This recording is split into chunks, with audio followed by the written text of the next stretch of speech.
যখন নাসির বেশ বড় হয়ে উঠল, হঠাৎ একদিন ব্রাহ্মণ নাসিরকে ডেকে বললেন, নাসির, বেশ বড়ই তো হলি, আমি তোকে একটি চাকরি দেব, করবি?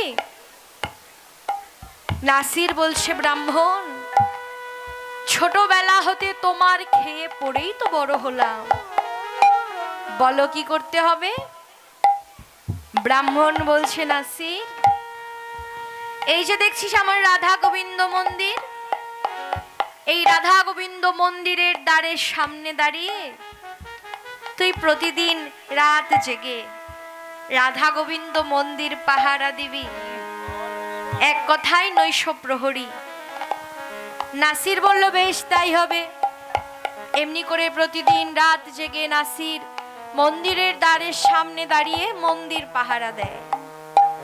অলক্ষ্যেই এগিয়ে চলছে নাসির ভোজনের পথে।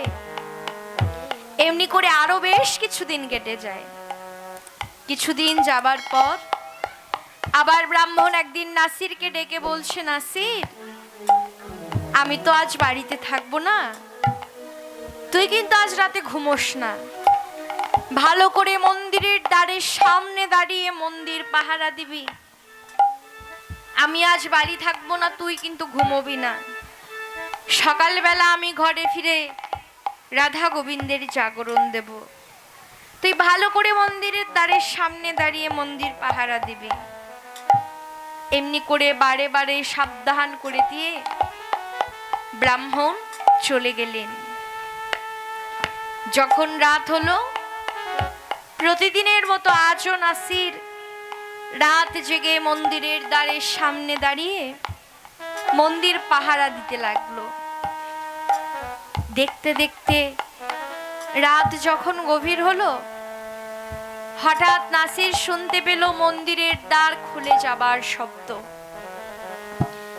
তাই শুনে নাসির পিছন ফিরে তাকিয়ে দেখে মন্দিরের দ্বার আপনা আপনি খুলে গেছে। আর মন্দিরের ওই বেদিতে রাধা গোবিন্দের অচল মূর্তি নয়, সচল রূপ ধরে মন্দিরের দ্বার দিয়ে বের হয়ে আসছে। তাই দেখে নাসির দুবাহু প্রসারিত করে রাধা গোবিন্দকে বাধা দিয়ে বললেন, এত রাতে তোমরা কোথায় যাও? এত রাতে কোথায় যাচ্ছ? গোবিন্দ বললেন, নাসির, বাধা দিস না নাসির, আমরা যে কোথায় যাই তুই যাবি আমাদের সঙ্গে। নাসির বলছে, আমাকে তো যেতেই হবে, তুমি তো জানো না ব্রাহ্মণ তোমাদের দেখাশোনা করবার দায়িত্ব আমার কাছে রেখে গেছে, আমাকে তো যেতেই হবে। হে বৈষ্ণবগণ, এই অনন্ত কোটি বিশ্ব ব্রহ্মাণ্ডের কর্তা যিনি, অনাদির আদি সর্ব কারণের কারণ, যিনি এই অনন্ত কোটি বিশ্ব ব্রহ্মাণ্ডকে পাহারা দিয়ে রাখেন, আজ তাকেই পাহারা দেবার দায়িত্ব পড়েছে নাসিরের ওপর। তাই নাসির বলছে, আমাকে তো যেতেই হবে। অমনি গোবিন্দ বলছে, বেশ, চল তাহলে আমাদের সঙ্গে। এই বলে রাধা গোবিন্দ চলছে আগে আগে, নাসির চলছে পিছনে পিছনে। চলতে চলতে রাধা গোবিন্দ গিয়ে প্রবেশ করলেন বৃন্দাবনের নিকুঞ্জ কাননে। চতুর্দিক হতে সখীগণ এসে রাধা গোবিন্দকে ঘিরে ধরলেন। শুরু হয়ে গেল সর্বলীলার চূড়ামণি, সর্বলীলার মুকুটমণি শ্রী শ্রী রাসলীলা। রাস রচনীতে নেচে গেয়ে রাধা গোবিন্দ ক্লান্ত পরিশ্রান্ত দেহ নিয়ে আবার মন্দিরের দিকে ফিরে চলছে। রাধা গোবিন্দ চলছে আগে আগে, নাসির চলছে পিছনে পিছনে। চলতে চলতে হঠাৎ রাধারানীর বাম চরণের নূপুরখানি খুলে গেল, কিন্তু প্রাণকান্ত গোবিন্দ সঙ্গে থাকায় ওই নূপুরের দিকে রাধারানীর আর খেয়াল নেই। কিন্তু পিছন থেকে ওই নূপুরখানি নাসির পেয়ে নিজের কাছে বড় যত্ন করে রেখে দিলেন। রাধা গোবিন্দ গিয়ে প্রবেশ করলেন মন্দিরে, আর মন্দিরের দ্বার আবারও আপনা আপনি বন্ধ হয়ে গেল। আর নাসির আবারও মন্দিরের দ্বারের সামনে দাঁড়িয়ে আবার মন্দির পাহারা দিতে লাগলো। দেখতে দেখতে যখন নিশিপ্রভাত হলো, ব্রাহ্মণ ছুটে এসেছে রাধা গোবিন্দের জাগরণ দেবে বলে। যখনই মন্দিরের দ্বার খুলতে যাবে, নাসির ব্রাহ্মণকে বাধা দিয়ে বললেন, ব্রাহ্মণ, এখনই মন্দিরের দ্বার খুলো না। ওহে ব্রাহ্মণ, তুমি তো জানো না রাধা গোবিন্দ আমার এই এখনই নেচে গেয়ে বড় ক্লান্ত পরিশ্রান্ত দেহ নিয়ে এই এখনই এসে ঘুমিয়ে পড়েছে। তুমি ওদের ঘুম এখনই ভাঙিও না। ব্রাহ্মণ নাসিরের কথা বিশ্বাস করলেন না। নাসির বলছে, ব্রাহ্মণ, আমার কথা বিশ্বাস হচ্ছে না। এই বলে রাধারানীর বাম চরণের নূপুরখানি বের করে ব্রাহ্মণের সামনে ধরলেন। ব্রাহ্মণ ওই নূপুরখানি দেখে আর ধৈর্য ধরতে না পেরে ছুটে গিয়ে মন্দিরের দ্বার একটুখানি আগলে দেখে সত্যি তো রাধারানীর বাম চরণের নূপুরখানি নেই। তাই দেখে ব্রাহ্মণ আর ধৈর্য ধরতে না পেরে ছুটে এসে নাসিরকে বলছে, নাসির, ওরে নাসির, তুই বড় ভাগ্যবান। ওরে নাসির, তুই বড় ভাগ্যবান। সারা জীবন আমি যার সেবা পূজা করে আমি যার দেখা পেলাম না, তুই আজ তারই দেখা পেয়েছিস। তুই আজ অনন্ত কোটি বিশ্ব ব্রহ্মাণ্ডের কর্তার দেখা পেয়েছিস। নাসির, তুই বড় ভাগ্যবান। ওরে নাসির, আয় আয়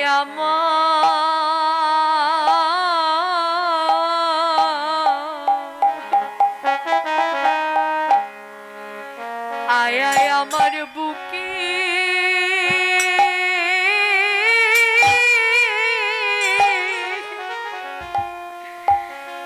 আয় আয় আমার বুকে আয় রে। ও নাসির,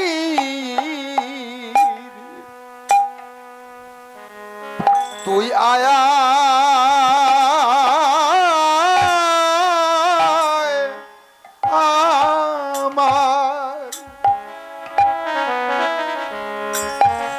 আমার বুকে,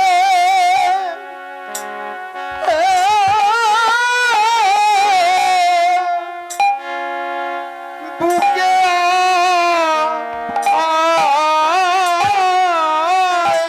রে।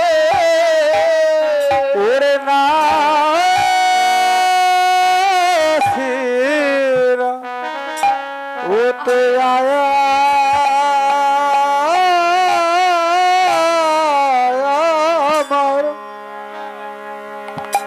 আমার বুকে,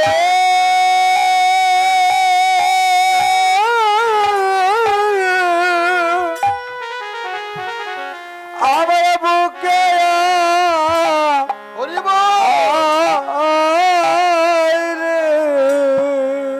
আমি আমার তাপি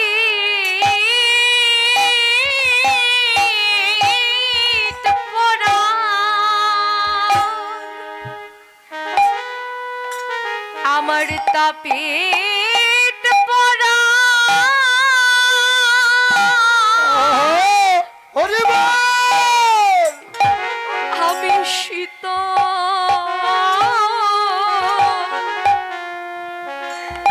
আমি শীতল করি।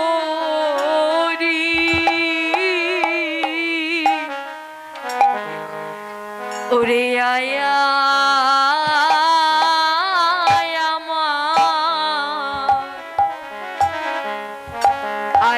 আমার বুকে হরি বল।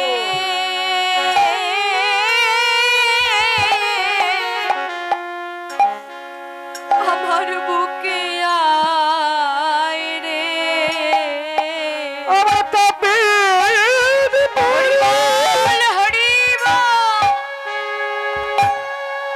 আমার তাবির পরাণ আমার তাবির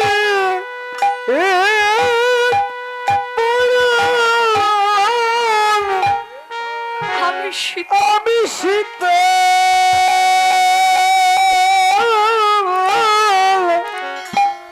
আমি শীতল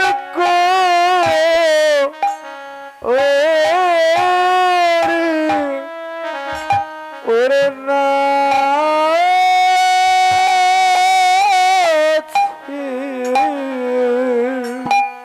আয় হায় ওতে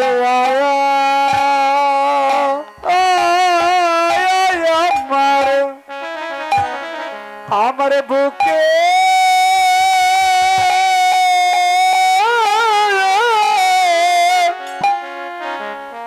আমার বুকে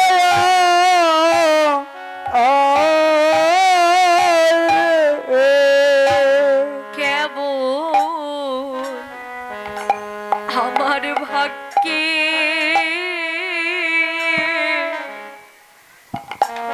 আমার ভাগ্যে হলো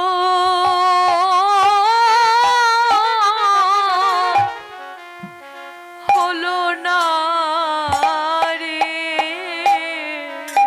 কেবল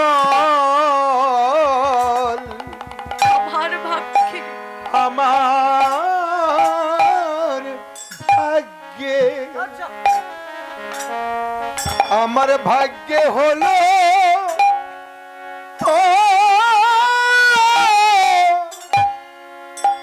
হলো না রে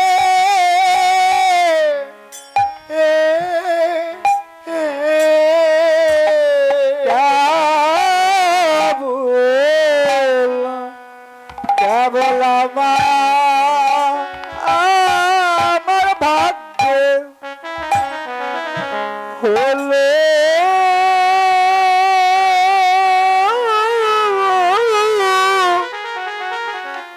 হলো না আরে আমি না জানি কত জন্মে হরি বল হরি বল আমি কত জন্মে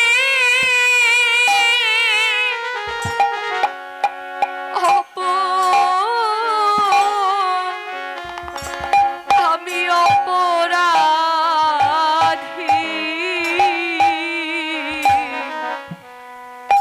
কেবল আমার ভাগ্যে হলো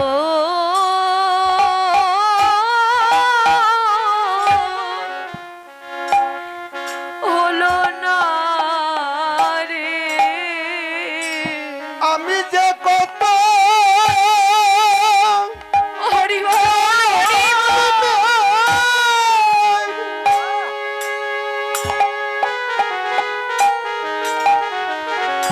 কত জনম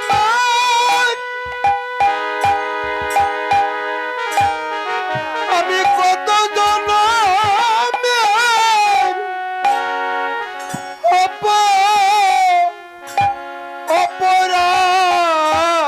অপরাধী কেবল আমার ভাগ্যে হলো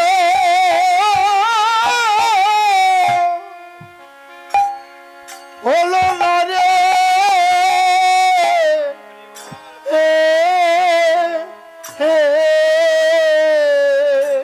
আমি কত জনমে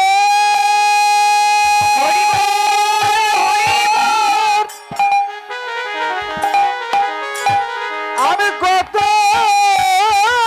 জনমের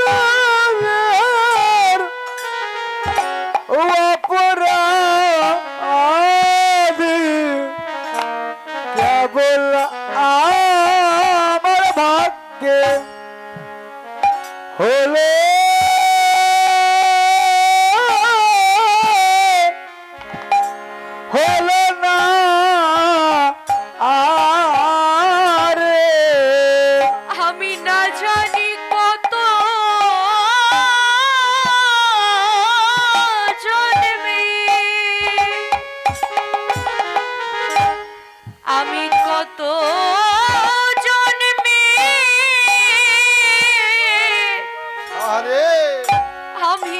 অপরাধী,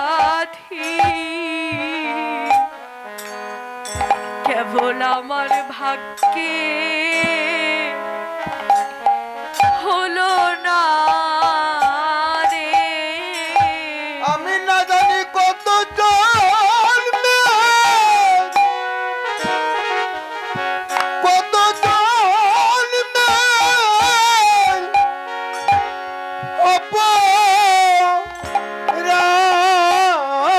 অপরাধী, কেবল আমার ভাগ্যে হলো না রে। আমি না জানি কত জন্মে অপরাধী, কেবল আমার ভাগ্যে হলো না রে। আমি কত জন্মের অপরাধী, আমার ভাগ্যে হলো না রে। কত জন্মের অপরাধী, আমার ভাগ্যে হলো না রে। কত জন্মের অপরাধী, না রে, কেবল আমার ভাগ্যে হলে না রে।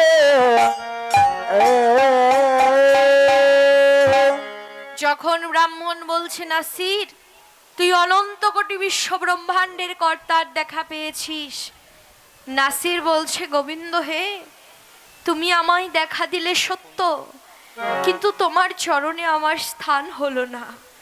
গোবিন্দ হে, তোমার চরণে শরণ নেবার যোগ্যতা তো আমার নেই, তুমি কৃপা করে তোমার চরণে শরণ নেবার যোগ্যতাটুকু দান করো।